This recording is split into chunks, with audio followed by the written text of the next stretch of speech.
Samantala nakitaan ng malalaking bitak ang dike sa isang barangay sa Calasiao, Pangasinan. Pero sinisimulan na raw itong ayusin ng DPWH1. Narito ang report.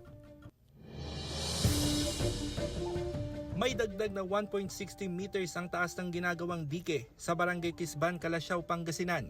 Ang dike ang nagsisilbing proteksyon ng mga residente mula sa pag-apaw ng tubig sa ilog tuwing may malakas na pag-ulan.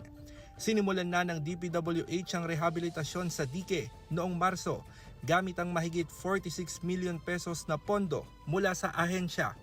Mas maganda sir pag mas mataas Kasi para hindi naabuti ng baha. Darating na sila sa Lunes yung kasama namin para mas mabilis. ayon sa Barangay Council, nakitaan ng malalaking bitak ang dike kaya kinailangan itong isailalim sa rehabilitasyon dahil sa mga bitak na pupunta sa mga kabahayan ng tubig mula sa ilog. Umaapaw dun sa may Sitio, California, yung tubig ng ilog. Naglilik yung sa may lumang dike natin. Target na matapos ang rehabilitasyon sa dike bago mag-Hunyo kung kailan inaasahan ang pagpasok ng tag-ulan. Meron din po kaming mga quick response team na naka-ready na. Kasama si Daryl Peralta, Russell Simorio, One North Central Luzon,